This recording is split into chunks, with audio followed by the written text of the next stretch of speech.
Hello, j'espère que vous allez bien. Bienvenue dans ce nouveau vlog dans lequel nous allons parler de livres, de mes lectures, de mes réceptions livresques et de bibliothèque parce qu'il y a eu des petits changements ce week-end. Je suis trop contente et je vous explique tout de suite tout ça. Alors, nous avons ce buffet, voilà, qui là est vide. C'est très rare, c'est très rare. Il était rempli de bibliothèques, n'importe quoi. Il était rempli de livres, livres à ranger et dans les bibliothèques, sauf qu'il n'y avait pas la place. Voilà, donc ça a été l'un des déclencheurs, on va dire. Deuxième déclencheur, cette table basse qui là est vide et c'est très rare qu'elle soit vide.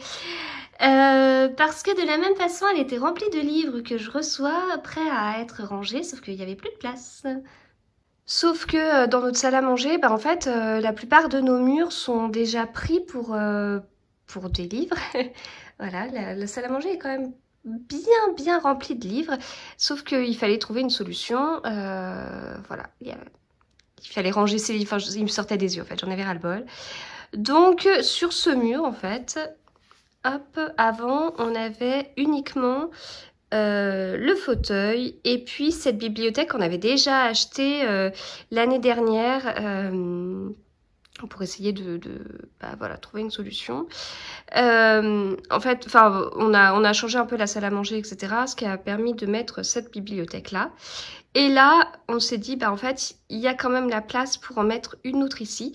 Donc, on a acheté celle-ci. C'est les Billy de chez Ikea. On en a 50 000 dans toute la maison. Et donc, voilà, ça a permis de faire pas mal de rangements. En plus de ça, j'ai été contactée par T-Books, voilà, comme beaucoup d'Instagrammeurs, n'est-ce pas, pour m'envoyer ces étagères.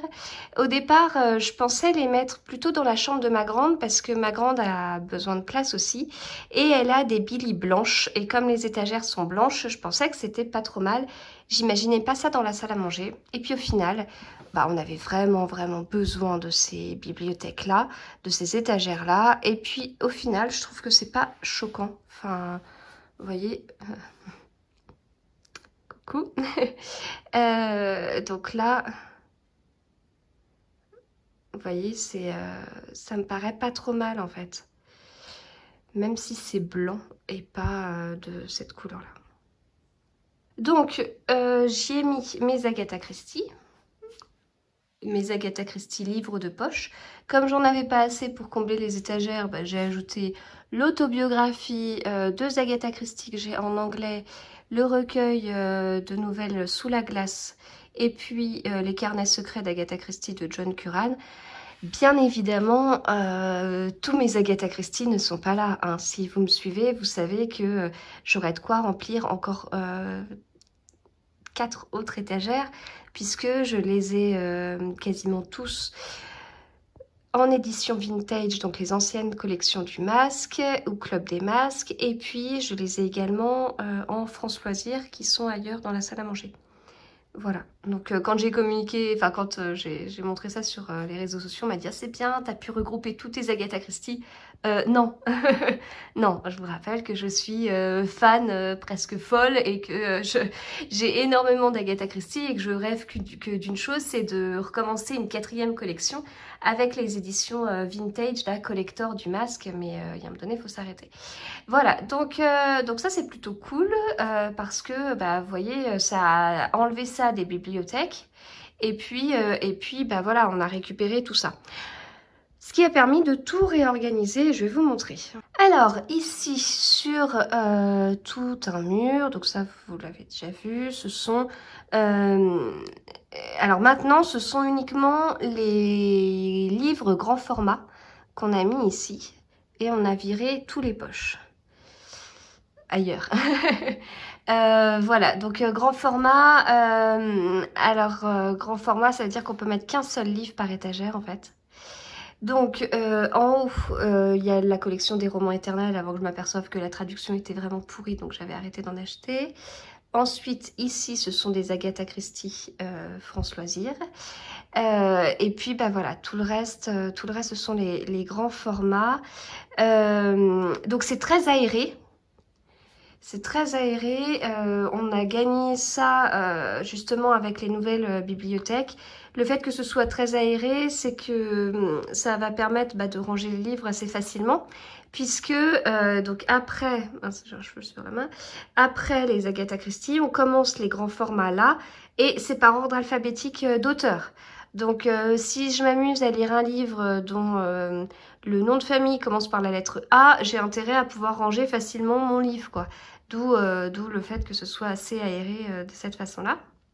Voilà, donc ça je suis contente, je lis quand même beaucoup plus de grands formats que de livres de poche maintenant, donc c'était vraiment là où il fallait gagner de la place. Et du coup, hop, juste là, j'ai mis les Charleston, voilà.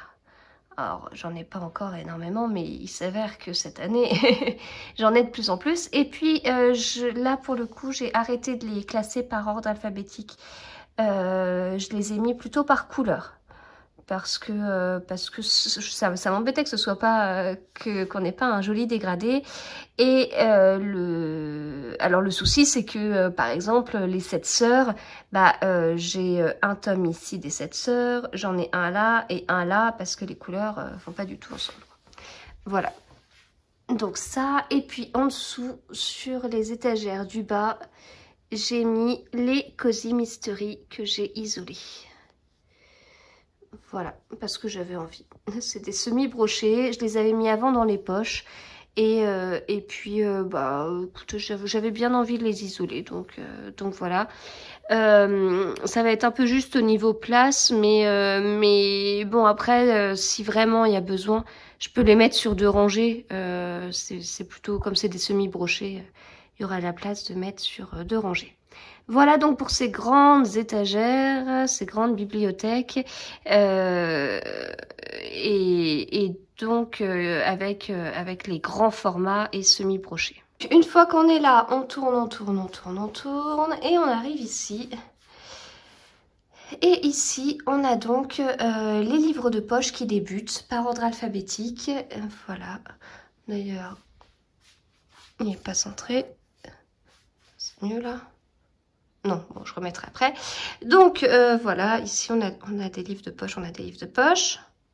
On continue. Ici, on continue les livres de poche, et donc sur 2 rangées. Voilà, toujours par ordre alphabétique. Voilà, voilà. Et ensuite, on continue ici les livres de poche également par ordre alphabétique. Ensuite, on a un petit meuble dans l'entrée avec pareil quelques livres de poche, toujours en continuant par ordre alphabétique. Et puis ici, on continue avec pareil, livres de poche par ordre alphabétique. Voilà, j'espère que je vous donne pas le mal de mer à avancer comme ça. Ici, c'est le meuble de la télé. Voilà, et à côté, nous avons la bibliothèque avec les livres à lire, qui sont également sur 2 rangées. Bah ouais, ça craint. Et j'ai même pas assez de place, donc j'ai quelques livres comme ça. Voilà, et tout en bas, hop, hop, hop, hop, tout en bas, il y a les Brontë, les Sherlock Holmes dans cette collection-là. Et puis ici, c'est des livres que j'aimerais lire rapidement. Alors, soit ils sont déjà prévus sur mars, soit sur avril, soit c'est des livres du style, ils sont pas prévus sur mars, mais si je suis plus rapide que prévu à lire un livre, je pioche dedans. Voilà, voilà. Donc voilà du coup comment ça s'organise au niveau des bibliothèques. Non, celle-là, elle me stresse, hein, parce que c'est tous les livres que j'ai à lire. Enfin, elle me stresse. C'est que j'aimerais lire davantage, forcément, mais bon. Donc, je suis très contente de la place qu'on a réussi à trouver avec l'ajout de cette bibliothèque. Enfin, je suis très contente, après un peu frustrée parce que ça nous a demandé un boulot monstre, hein, maintenant, c'est des choses qu'on fait depuis de très nombreuses années, mais du coup, l'ajout de cette bibliothèque avait des conséquences sur tous les livres. Donc, il y a je sais pas combien on a de livres, mis à part ceux qui sont dans ma palle, j'en sais rien, 1300, 1400 livres. Mis à part, donc les 1300, 1400 livres ont tous bougé en fait. Il n'y en a pas un qui restait à sa place. Tout a été modifié et de façon à accueillir la nouvelle bibliothèque, à boucher les trous, etc.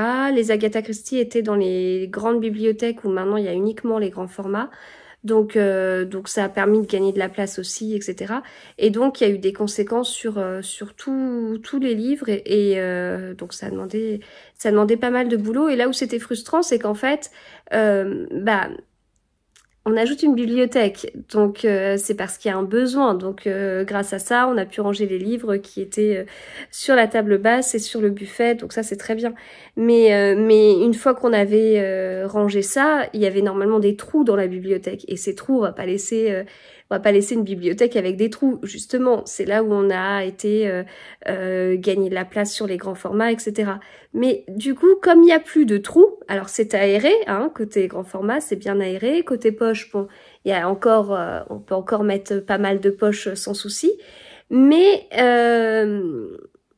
comme il n'y a pas de trou, j'ai l'impression qu'il n'y a plus de place. Alors qu'en fait, si, justement, le fait d'avoir aéré, vous avez vu, j'ai quand même pas mal de bibelots dans la bibliothèque grand format. L'objectif, c'est que ces bibelots, petit à petit, vont virer et être remplacés par des livres. Et ils sont juste là pour boucher les trous, quoi. Voilà, mais j'ai eu un moment où, enfin, on a passé du temps à faire tout ça, et puis au bout d'un moment, je me dis, mais en fait, est-ce que j'ai réellement de la place? Si là, j'ai lu... je pense que sur les 3 premiers mois de l'année, là, j'aurais lu quasiment 50 livres. Est-ce que, donc, si on fait une règle de 3 toute bête, ça veut dire 200 livres à l'année. Bon, je sais clairement que je lirai pas autant. J'irai pas 200 livres sur l'année, mais bon, j'en lirai au moins 100 de plus. Enfin, ouais, 100 de plus, je pense. Est-ce que mes bibliothèques peuvent accueillir 100 livres de plus des réceptions que je lirai peut-être pas forcément tout de suite? Et j'ai eu une petite crainte, mais je pense que oui, c'est pour ça qu'on a acheté cette bibliothèque, quoi. Voilà. Et surtout, avant de l'acheter, avant de vraiment réfléchir et de passer du temps je pensais qu'on avait plus de place du tout pour pouvoir mettre des livres. En fait, si. Après, je pense qu'on a encore peut-être 2-3 murs disponibles encore pour mettre des petits books. Peut-être en format vertical comme ce que Estelle a, Estelle de Petite Lectrice. Donc je pense qu'on pourrait continuer, on pourrait tricher de cette façon-là, en fait, en utilisant, utiliser des étagères, parce que je pense que on pourra plus ajouter de Billy dans cette maison. donc voilà. Mais en tout cas, pour l'instant, je suis contente et vraiment, on a pu ranger notre bazar et ça, c'était très très important et ça fait du bien, quoi. Voilà, ça fait du bien, ça, la maison est davantage rangée.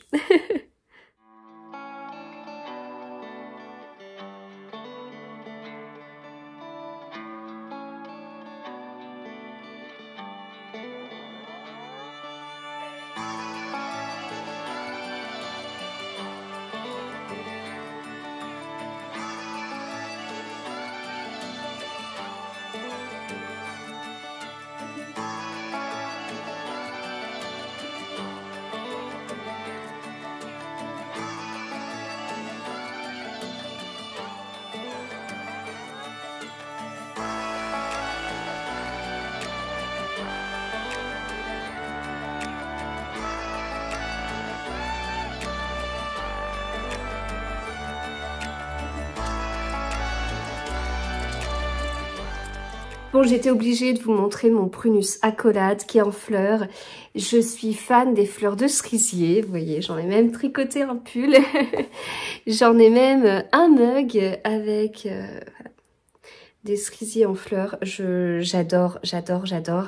Le seul souci, c'est que la floraison dure 2 semaines. Et voilà, on est en plein dedans.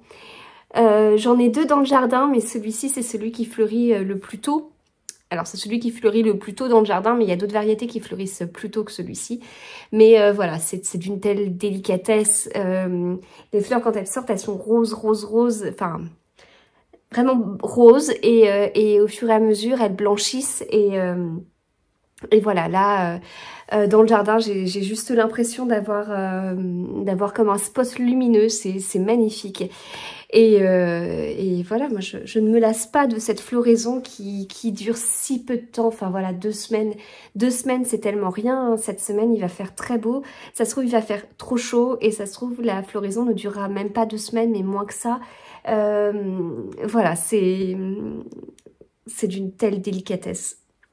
Voilà, donc pourquoi je vous ai montré ces fleurs? C'est parce que c'est la période où mon cerisier préféré est en fleurs. Alors, on va parler de livres maintenant, hein. C'est bon, je vous ai assez parlé de fleurs. Mais voilà, enfin moi le printemps, je revis, enfin le jardin vraiment meurt en hiver, mais vraiment, enfin c'est d'une tristesse. Et là, voilà, là il y a des couleurs et tout, ça fait du bien au moral aussi, on en a besoin. Alors, niveau lecture, donc au niveau de mon livre audio, je suis toujours dans celui-ci, de Liane Moriarty, un peu beaucoup à la folie. Alors, j'en suis à la moitié, j'en suis seulement à la moitié. Liane Moriarty, c'est le 4e livre que je lis d'elle. J'avais adoré Le secret du mari, j'avais encore plus adoré Petit secret et grand mensonge. Là, alors j'aime bien, mais je trouve que ça traîne un peu en longueur. Et je sais pas si c'est à cause du fait que je l'écoute et que je ne le lise pas, je sais pas en fait. Je sais pas. Les autres, je les avais lus hein, en format papier et tout, donc je sais pas si c'est à cause de ça. En tout cas, l'histoire, c'est toujours la même chose. On a 3 couples. En fait, on a 2 couples d'amis. Enfin, c'est plutôt 2 amis. 2 amis IES d'enfance. Voilà. Et puis, elles continuent d'être amies adultes. Et on a un autre couple et ce sont les voisins de l'un de ces couples d'amis en fait. Et en fait, enfin, on a les 2 amies d'enfance, elles se sont mariées. Il y en a une qui a des enfants, l'autre pas. Voilà, donc ils se connaissent bien. On a le couple sans les enfants qui a des voisins, un couple de voisins, enfin une famille, il y a un couple et il y a une fille. Et ces voisins ont un peu de mal à s'entendre avec eux, mais ils s'entendent davantage avec l'autre couple, mais ils voient pourtant pas régulièrement. Et donc on a ces trois familles qui ont fait un barbecue ensemble à un moment donné, et il s'est passé quelque chose. Voilà. On sait qu'il s'est passé quelque chose, mais on ne sait pas quoi. Donc, au niveau de la construction, il y a des chapitres qui se passent le jour de ce barbecue, donc de façon chronologique. Donc, on se dit, à un moment donné, on va savoir ce qui s'est passé. Et puis, on est, je sais pas, quelques mois après, 2 mois, 3 mois, je sais plus. Et on va suivre aussi après cet événement. Donc comme nous on sait rien, enfin on sait qu'il s'est passé un truc énorme, on sait que ils ont tous du mal à se revoir, mais ils se revoient quand même. Je sais pas, on avance comme ça dans le livre et je sais pas ce qui s'est passé. Ça m'agace, ça m'agace de pas savoir. Dans le secret du mari, je ne tenais tellement pas, par rapport au secret du mari justement, je ne tenais tellement pas que, à un moment donné, en fait, dans le livre, elle ouvre une lettre et le chapitre s'arrête là. Enfin, on sait qu'elle est en train de lire une lettre et que la révélation est là. Le chapitre s'arrête là et on est parti, je crois qu'on part pendant plusieurs chapitres après avec d'autres personnages. Du coup, j'ai été regarder, j'ai sauté quelques chapitres pour lire la lettre parce que j'en pouvais plus tellement je tenais pas. Et après, je suis revenue en arrière pour lire ce qui se passait avec les personnages. Il n'y a qu'avec Liane Moriarty que je me spoil, je ne tiens plus en fait, je peux pas. Et là, je ne peux plus, je veux savoir ce qui s'est passé. On a des petits indices, mais c'est pas grand chose, je sais pas, j'essaie de voir, comme je vous dis, les relations entre les personnages, les indices qu'on peut avoir et tout, mais on n'a rien, on n'a pas grand chose. Et alors par contre, de temps en temps, il y a des énormes révélations. des trucs assez incroyables sur tel ou tel personnage, qui permettent pas de savoir ce qui s'est passé pendant ce barbecue, mais qui permettent de mieux connaître les personnages, quoi. Ah, on a peut-être besoin de ça pour le barbecue, en fait, pour savoir ce qui s'est passé cette fameuse soirée. C'est peut-être important. Ou c'est peut-être pour nous donner quelque chose pour nous occuper. Parce que franchement, là, ça tire en longueur et tout, mais on veut juste savoir. Et j'en suis qu'à la moitié, quoi. Il est très long, hein. C'est un livre qui fait quasiment 650 pages. 622. Je veux savoir ce qui se passe et là, je sais plus combien d'heures d'écoute il me reste, mais ça, c'est 2 allers-retours au boulot, quoi. Ouais, autant que ça.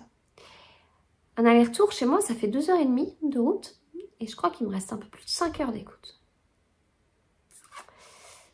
Je veux savoir ce qui se passe. Voilà, donc pour l'instant, ça tire un peu en longueur en fait. Mais elle arrive à elle arrive à nous accrocher et on me dit il s'est passé quoi? Il s'est passé quoi? Voilà. Ça c'était mon livre audio. Au niveau de mes livres papier, j'ai terminé Retour à la Villa aux Étoffes. Je sais plus ce que je vous ai dit dans le dernier vlog. Je crois que je devais être à la fin. Donc je l'ai fini, c'est le tome 4. Donc on est toujours en Allemagne, à Augsbourg. On est en 1930. On est toujours avec la famille Meltzer. L'époque est compliquée. 1930, c'est quand même la crise économique. C'est marrant parce que ce n'est qu'une crise parmi d'autres. Hein. On est d'accord avec toutes celles qu'on a pu vivre depuis le krach boursier. Donc on a la crise et puis en Allemagne ça se passe mal. Ça se passe mal parce que l'Allemagne a perdu la Première Guerre mondiale et ça je vous le dis à chaque fois, avant de lire ces livres, je ne me rendais pas compte d'à quel point ils ont été pénalisés et ils n'ont pas réussi à se relever. Ils n'ont pas réussi à se relever. Derrière, ils se prennent la crise économique. Il y a des soucis. Ils se serrent la ceinture depuis 1914, en fait. Ils ont du mal à manger. Il y a du mécontentement et tout. Et voilà. Et donc, vous voyez, je veux pas dire qu'on comprend comment le nazisme est né. Pas du tout. C'est plutôt, on peut comprendre comment le nazisme a pu prendre, comment on a pu retourner le cerveau de gens malheureux et voilà. Alors après, derrière, avec tout ce qui s'est passé, bien sûr, ça n'explique pas tout du tout, mais c'est très intéressant de voir le contexte, en fait, et j'en avais pas autant conscience. Enfin, voilà, on sait très bien que en France, l'entre-deux-guerres a pas forcément été très simple. C'est pas parce que la Première Guerre mondiale s'est terminée en 1918 que, voilà, en 1919, tout allait mieux. Pas du tout. Donc voilà, mais on n'était pas les perdants de la guerre. Et, je crois que c'est à la fin du tome 2 où il y a des choses assez choquantes, je trouve, qui se sont passées par rapport à ça. Voilà. Donc là, on est en 1930, donc on sent qu'il y a des choses qui sont en train de se passer. On sent que les gens sont pas très contents. On sent qu'au niveau politique, voilà, il y a des petites choses. On parle un peu de Hitler, mais pas beaucoup. Donc, on va attendre le tome 5 pour voir tout ça. C'est pas mon tome préféré. Je l'ai trouvé un petit peu lent. Ils sont pas tous sur... là, ce tome s'est déroulé sur 1 an et demi. Ils se déroulent pas tous sur aussi peu de temps, en fait. Les 3 premiers tomes, parfois, c'était plus long que juste 1 an et demi. Bon, le 5e tome est déjà sorti en allemand. Il sortira en France, je crois, au mois de juin. Et il y a un tome 6 qui est a priori prévu. Mais il n'est pas sorti en allemand. Voilà, donc j'arrive au bout. Je suis à jour pour l'instant dans la Villa aux Étoffes jusqu'au mois de juin qui va arriver vite. Voilà pour ça. Ensuite, j'ai lu Meurtre et Cupcake au caramel de Johann Fluck. Je l'ai lu avec le gang des tote bags, donc NJ de Madame Chachali. Estelle de Petite Lectrice et Flo de Flo & Books. Donc tome 5 des enquêtes d'Anna Svensson. Cozy Mystery, total. Voilà, c'est vraiment un Cozy Mystery. Même s'ils boivent du café et pas du thé, ça m'avait fait la même chose quand j'ai lu le tome 4. Je sais plus quand est-ce que j'ai lu le tome 4, il y a 2 mois peut-être. En fait, j'avais oublié à quel point j'aimais cette série, à quel point ça se lit tout seul, on est bien dans le livre, on est bien avec les personnages. C'est... voilà, là, le meurtre arrive assez tôt. Je crois pas que c'était le cas dans le tome 4. Je crois que ça avait été long. Là, non, ça arrive assez vite. J'adore les livres, ces livres-là. La police de caractère, le papier. On a des recettes de temps en temps. Bon, moi, vous savez que la cuisine... Vaut mieux pas que je fasse de la cuisine, n'est-ce pas? Mais vraiment, le livre est magnifique. Pour moi, ça compte. Hein. Enfin, c'est aussi le charme du livre papier. Il fait quasiment 400 pages, mais bon, voilà, il y a ses recettes et puis l'histoire va vite. Enfin, donc vraiment, il se lit vite. C'est vraiment chouette. Moi, il y a des petites choses qui m'ont agacée. Bon, je sais pas le style de livre que je lis pour le dénouement. Hein. Si je veux un excellent dénouement, je vais voir chez Agatha Christie, bien évidemment. Mais on est bien avec les personnages. De toute façon, le Cozy Mystery, il y a un côté où, ouais, ok, il y a un meurtre, mais c'est pas non plus un meurtre. C'est pas un polar. C'est autre chose, quoi. C'est léger, en fait. Et là, ce que j'ai vraiment bien apprécié, c'est l'humour. Je trouve qu'il y avait énormément d'humour, en fait. Donc c'était sympa. Voilà, donc voilà pour ce livre. Et je suis en train de lire une épreuve non corrigée, Charleston. Alors, je veux juste reprendre le titre exact parce que j'ai un doute. C'est la bibliothèque des rêves secrets. Ne pas confondre avec la librairie des rêves ensevelis que j'avais lu pour justement Charleston il n'y a pas très longtemps. Donc là, la bibliothèque des rêves secrets, c'est un livre qui va sortir dans la maison d'édition Nami, qui est une nouvelle maison d'édition, sœur de Charleston.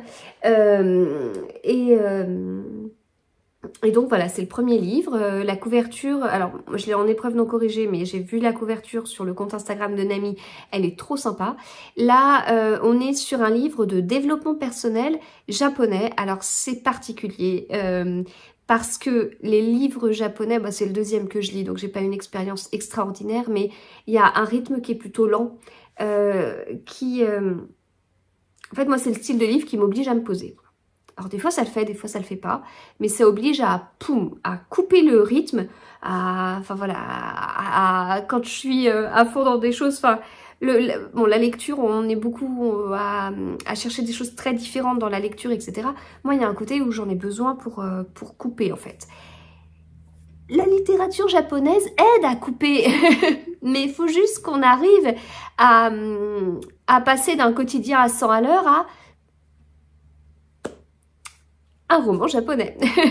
le contraste est assez fort, donc voilà, ça oblige à se poser, mais des fois on a envie d'un peu plus d'action, et là développement personnel, bah, il y a un côté très comment dire, égocentrique en fait. Enfin bon, je suis pas très livre développement personnel, donc ce que je dis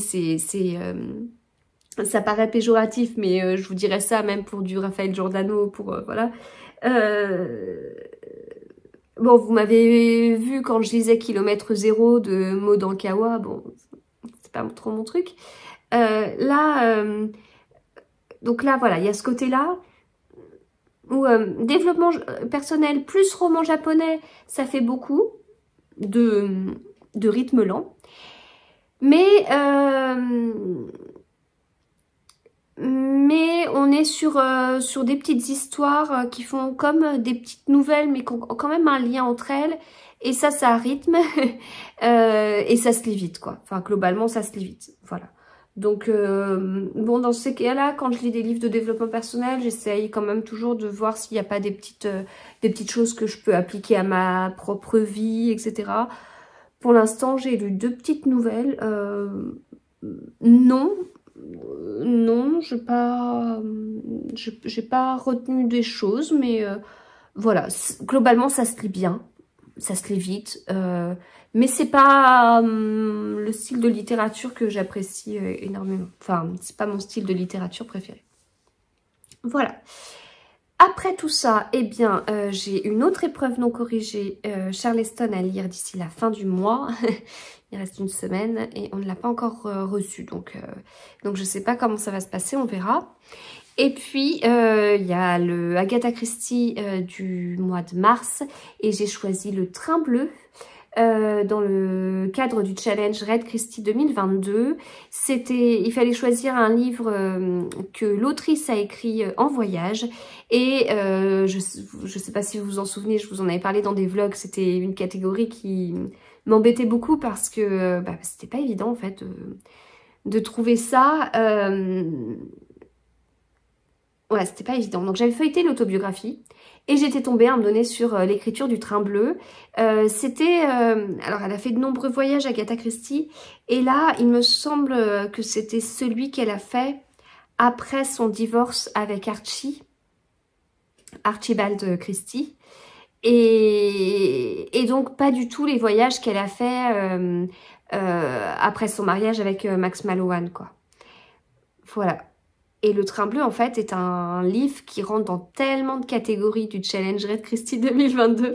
Je l'avais casé à la base plutôt sur la fin de l'année, mais bon, y a l'information de trouver des livres écrits à l'étranger et que je n'ai pas lu depuis juillet 2019, c'était pas évident, puisque depuis juillet 2019, je lis ou relis tous les Agatha Christie, pas forcément dans l'ordre, hein, mais voilà, ça c'est un challenge que je suis sur Babelio, grâce à l'une de vous qui m'en avait parlé. Donc voilà, petit à petit on va arriver à 3 ans. 3 ans de challenge et je sais plus à combien j'en suis. Je sais plus, mais il m'en manque encore. J'espère avoir fait la moitié. Voilà. Et puis après, normalement, il me restera un petit peu de place pour lire autre chose. Ce qui tombe bien, puisque j'ai des livres archi poches à lire. Et notamment Le sang des Belasco de Christelle Duchamp. Voilà. Et puis, alors j'aurais voulu lire beaucoup plus de polar et de thriller avant d'aller au quai du polar, mais c'est vrai qu'on a eu un mois très chargé au niveau des lectrices Charleston, avec beaucoup d'épreuves non corrigées à lire. Encore plus chargé que le mois de janvier qui était très très chargé. Alors je fais des chouettes découvertes et tout, ça c'est top. C'est juste que moi qui essaye de m'organiser au niveau de mes lectures et puis avec cet événement qui arrive, voilà. C'est comme ça. C'est possible que le mois d'avril soit plus soft, on ne sait pas, ce sera la surprise. Je pense, enfin voilà, mais le quai du polar sera déjà passé. À la limite, ce sera le mois pour pouvoir lire les livres achetés au quai du polar. Mais il y a quand même pas mal de livres qui sont sortis dans d'autres maisons d'édition que j'ai reçues et que j'aimerais vraiment lire. Et le mois d'avril servira peut-être à ça. Si c'est plus soft. Mais ça se trouve, ça ne le sera pas, je sais pas. Ce sera vraiment la surprise. On est sur une organisation, mais au dernier moment. Voilà. Eh bien, écoutez, c'est tout. C'est tout ce que j'avais à vous dire. Je vous retrouve plus tard. Alors, je vous retrouve pas mal de jours après le dernier enregistrement. Bon, c'est un peu compliqué. Déjà, je suis beaucoup moins en télétravail, mais en fait, voilà, beaucoup moins en télétravail. Et puis, en plus de ça, il y a eu beaucoup de choses dans ma vie personnelle. Il y a eu beaucoup de soucis de santé aussi dans la famille. Et on a même terminé la semaine avec, avec un petit tour des gendarmes à la maison. Voilà, donc ça a été très bizarre. Donc voilà, ce qui fait que j'avoue que j'ai pas vraiment pu prendre le temps d'enregistrer des petits bouts de vidéo. Donc là, j'ai pas mal de choses à rattraper. Alors, déjà, j'ai reçu des choses. J'ai reçu notamment des jolies créations, hop, de la part de Dessine-moi mes rêves. Voilà. Donc, donc Dessine-moi mes rêves que vous pouvez retrouver sur Facebook, mais aussi sur Instagram. Et donc, elle fait notamment des box lecture, mais aussi des produits à l'unité. Et donc, elle m'a envoyé notamment ce petit carton super bien présenté. Elle m'a envoyé notamment un marque-page avec ça au bout. C'est trop mignon. Trop mignon. Voilà. Des gentilles petites cartes et tout, notamment celle-ci, la lecture et la respiration de l'âme. Une pochette, enfin un protège-cahier, un protège-livre. Donc je vous montre avec un livre à l'intérieur. J'ai pas encore utilisé, enfin je voulais vraiment vous montrer avant. Puis comme j'enregistre bien tard, et ben voilà.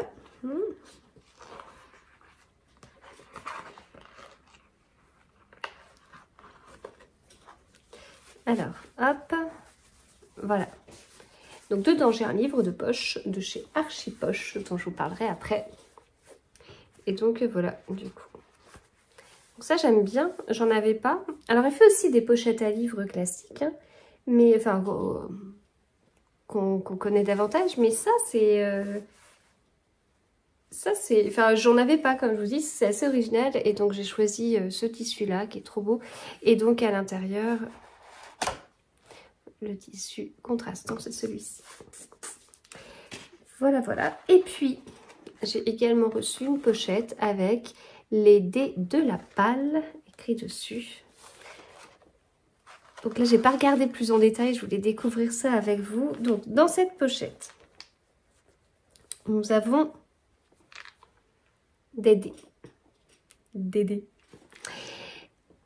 Avec une petite fiche, avec les explications du jeu. Donc, l'objectif, c'est de partir, enfin, le but du jeu est très simple, partir à la chasse de sa prochaine lecture grâce au sort des dés. Alors, il y a le dé, alors il y a des dés avec des thèmes, non, il y a le dé des thèmes et il y a le dé des chasseurs. Donc, voilà, il y a des dés, là, il y en a 5 avec des lettres. Et ici, on a le dé des thèmes et ici, on a le dé chasseur. Lancez le dé chasseur. Tirez au sort un dé des lettres et lancez-le à son tour. Réunissez les deux faces et choisissez un livre qui correspond à ce que le sort a choisi pour vous. Ainsi, la lettre tirée correspondra à la première lettre de l'élément du chasseur. Donc, par exemple, dans le dé du chasseur, celui-ci, c'est génial. On a, par exemple, la maison d'édition, on a l'auteur, on a le pays, on a mots, titre du livre et titre tout court. Voilà. Et donc après, donc par exemple, enfin il y a un exemple d'ailleurs, je tombe sur la lettre J du dé des lettres et sur la maison d'édition. Donc je vais chercher une maison d'édition qui commence par la lettre J. Si vous voulez compliquer le jeu, vous pouvez aussi lancer le dé des thèmes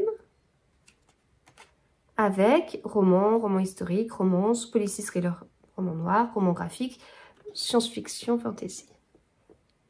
C'est super bien fait. Alors, je ne sais pas si c'est fait avec la Cricut, mais ça m'y fait beaucoup penser en tout cas. Entre, vous voyez ce qui est mis sur la petite pochette cousu main, super bien faite. Et puis sur les dés, en fait, c'est des autocollants. Et je trouve ça mais génial. Enfin, voilà, je trouve ça juste trop bien. Donc voilà, il faudra que je joue. Alors, je ne sais pas encore comment ça va être au niveau du mois d'avril sur mes lectures. Mais... et puis il y a des lectures que j'ai vraiment envie de faire, notamment dans des policiers thrillers. Mais je peux très bien me faire une shortlist. Alors, d'habitude, quand je sais pas trop quoi choisir, enfin... quand il y a plusieurs livres que j'ai envie de lire et je ne sais pas lequel choisir, soit la famille m'aide et dans ce cas-là, chaque personne enlève un livre, je vous avais déjà montré ça, soit j'utilise un dé classique, voilà, mais ça c'est assez rigolo, j'ai bien envie d'essayer, enfin c'est tout à fait le style de choses qui me plaît. Voilà, donc je remercie énormément, eh bien, dessine-moi mes rêves. Et bien pour ces envois, et puis voilà. C'est trop beau. C'est vraiment trop beau. Voilà. Alors sinon j'ai reçu des livres. Et c'est un événement parce que en ce moment tous les livres qui me sont envoyés sont perdus. Ce qui m'inquiète un petit peu si vous voulez. Ce qui m'inquiète un peu. Donc là j'ai reçu les livres mais dans un état, mais enfin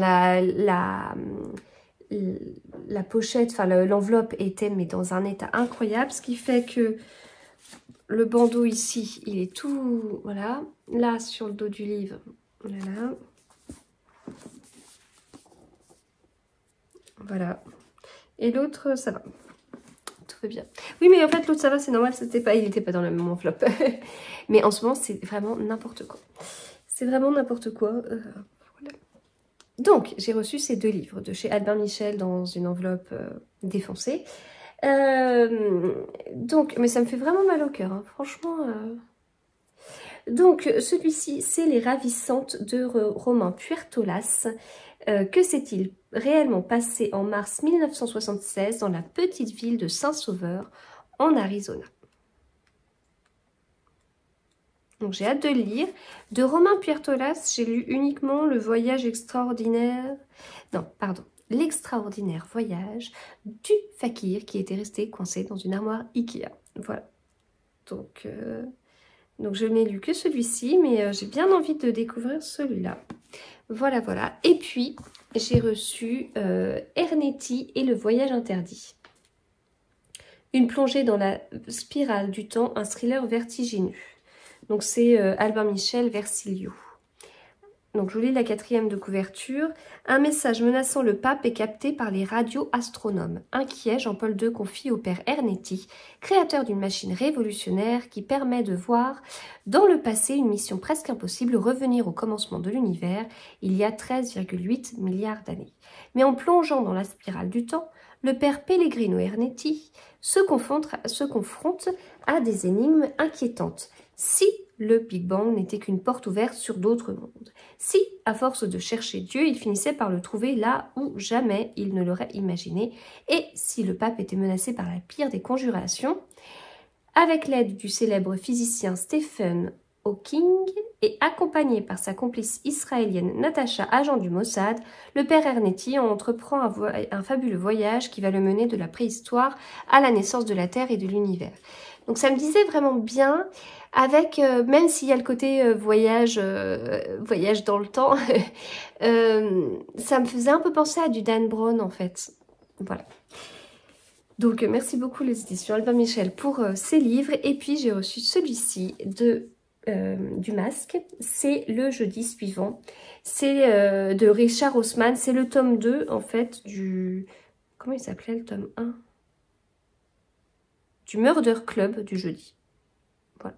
J'avais bien aimé le premier. Et donc voilà la suite.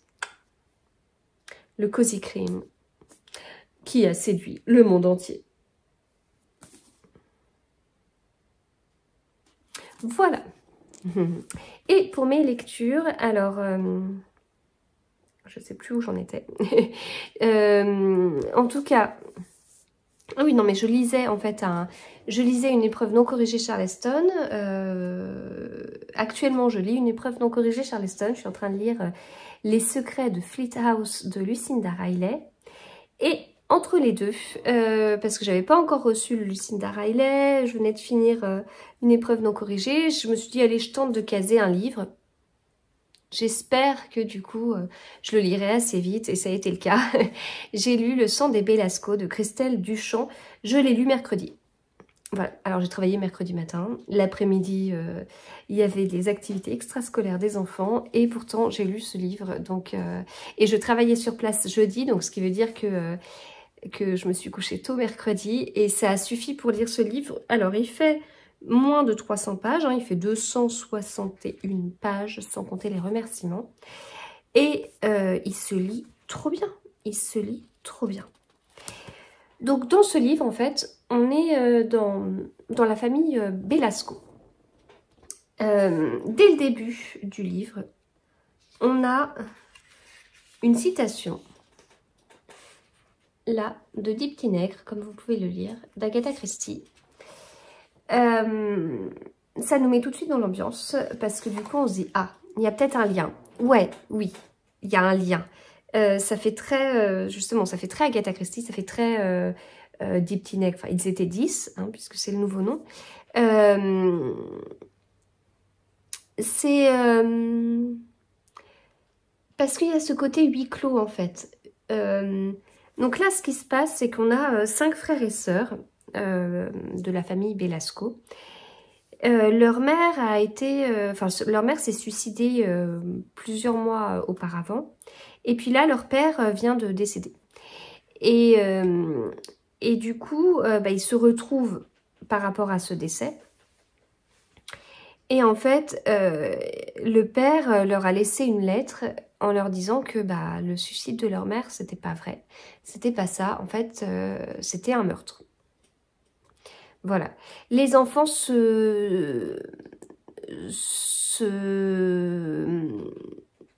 ont des relations particulières. En fait, il y a 3 garçons et 2 filles. Les 2 filles se détestent. 2 des 3 garçons se détestent pour certaines... Enfin, je dis des garçons, des hommes, hein, c'est pas des filles, c'est des femmes. Voilà, c'est des adultes. Mais ils ont vraiment des relations, certains assez dures. Pour certaines raisons, il y a de la rancœur, il y a de la jalousie, il y a voilà, des sentiments pas très bons, pas très sains. Et ce qui va se passer n'est pas très sain non plus. Voilà, donc ça va être... on est un peu sur une sorte de huis clos familial. Mais je regarde en même temps la 4e de couverture pour pas vous en dévoiler davantage. Enfin, pour pas trop vous en dire. Et en fait, je vais pas vous en dire plus parce que il n'y a pas plus que ça. Il est vraiment bien. Là, c'est mis, il y a une petite citation de Bipolar, une trame diabolique, un huis clos de haut niveau. C'était très bien, c'était très prenant, c'était... j'ai beaucoup aimé. J'avais déjà lu de cette autrice Délivre-nous du mal, qui vient de sortir, enfin qui est sorti en début d'année, chez l'Archipel. Là, c'est Le Sang des Belasco est sorti chez Archipoche. C'est son 2e livre, si je ne me trompe pas. Ils sont très différents, je trouve, puisque là, justement, je vais retrouver du Agatha Christie, alors que dans Délivre-nous du mal, on est vraiment sur un thriller. Il est prenant. Enfin, en même temps, là aussi, c'est un thriller, mais il y a ce côté huis clos, quoi. Mais il est prenant et c'est frustrant de ne pas vous en dire plus, parce que j'aimerais vous donner vraiment envie de lire ce livre, voilà, qui se lit très vite et qui est très bon, quoi. Et voilà, il y a même une citation de Gérard Collard, une histoire absolument incroyable, effrénée, terrifiante, une fin formidable. Enfin, c'est tellement ça. Donc, je peux pas vous en dire plus pour vous laisser la découverte. Et mais bien, il est très bien. Et même jusqu'à, enfin, je trouve la couverture extra, quoi. Jusque là où, voilà. Niveau livre audio, je suis toujours dans Liane Moriarty, un peu beaucoup à la folie. Je pensais que mes trajets de jeudi et vendredi m'auraient permis de finir le livre. Eh bien non, il me reste ça à lire. Ce qui est vraiment ridicule, hein, puisque ça représente 40 pages. Donc là, j'ai eu beaucoup de dénouements. C'est pas mon préféré de l'autrice. C'est pas mon préféré de l'autrice. Je trouve long quand même pour ça, même si elle nous tient en haleine. Je trouve long... Bon, c'est quand même un Liane Moriarty, c'est sympa, mais c'est pas mon préféré. Et il y a eu pas mal de révélations, pas mal de choses. Je sais pas si les 40 dernières pages me réservent encore des surprises. On verra. Voilà. Eh bien, écoutez, je vais m'arrêter là. Voilà, je vais m'arrêter là. J'ai ma gorge qui me fait signe que faut arrêter. J'espère que ce vlog vous aura plu. Il est moins fun hein, que ceux d'avant. Il n'y a pas eu de rencontre incroyable. Il a été fait sur de très nombreux jours. Du coup, il sort très tard. Il n'y en a pas eu la semaine dernière. Enfin, au niveau des lectures, j'ai beaucoup d'épreuves non corrigées Charleston, ce qui fait que je vous en parle pas beaucoup. Bon, malgré tout ça, j'espère que ça ira. Voilà, je vous retrouve très vite. J'espère avec des choses assez positives. J'espère avec des rencontres sympas. J'espère. Et puis voilà, d'ici là, lisez bien. Et à bientôt.